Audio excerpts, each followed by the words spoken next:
The seabed around our rugged coastline is littered with the wrecks of ships sunk by the weather, wars or even human error. I've been to meet the man whose life's passion is hunting for lost wrecks. It's deep, it's dark, it's highly technical, and it's all about discovery. Welcome to the underwater world of diving on uncharted wrecks.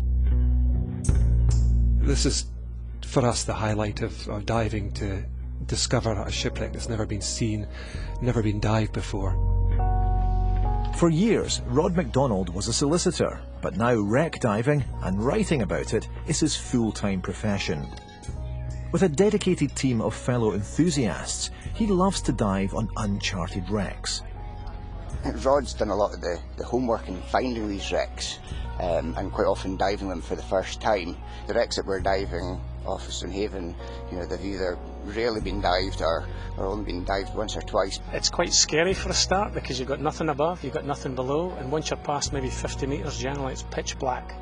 And then out of the gloom comes this wreck and you're not quite sure what it's going to look like, you're maybe not quite sure where you're going to be. So it's quite disconcerting but extremely exciting. The plan was for the guys to dive on a wreck around 5 miles offshore, but the weather conditions today mean we can't do it. Far too wild. So we're going to do a training dive much closer to shore. Many of the wrecks lie at great depths. The team are highly skilled divers who mainly dive with systems called rebreathers. I started rebreather diving about 2005, and I still consider myself a novice at it, and you learn stuff every time you dive. It's amazing. There are around 20,000 known wrecks around Scotland's coast alone, but there's no way of knowing how many uncharted wrecks there are. It's vital the guys regularly test their systems on dives like this.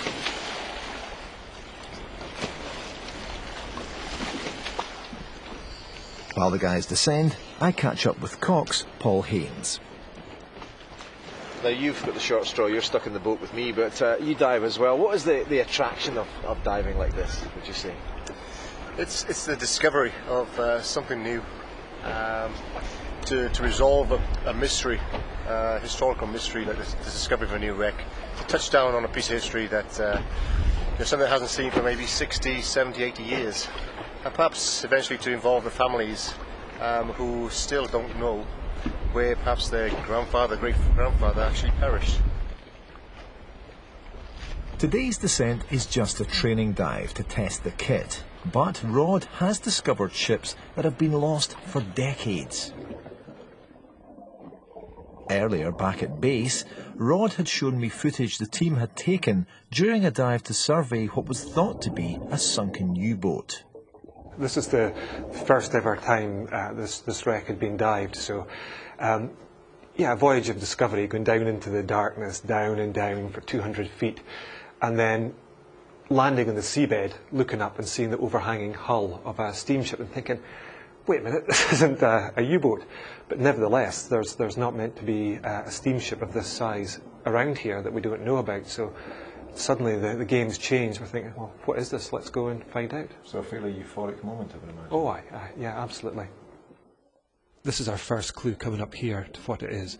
I was looking at this thinking, what on earth is it? And then I realised it's bags of cement set hard.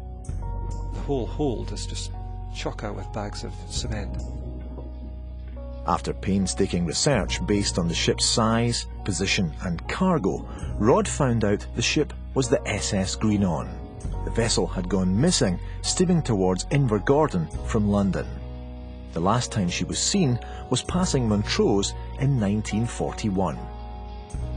She was actually built in Aberdeen, this ship, and the crew are very local. There are crewmen from Peterhead and from Buckie.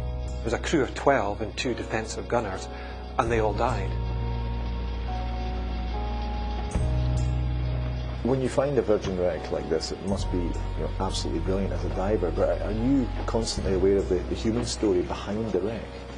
Absolutely. I find that with each wreck I dive, the human story becomes more relevant the longer time goes on.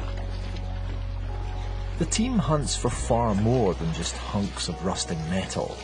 They seek out the truth of a ship's demise, the end of a once proud vessel where sailors lived, worked and died. Today, no new discoveries, but with all that ocean out there, the search continues. Let me tell you, it was a wee bit fresh out there on that boat.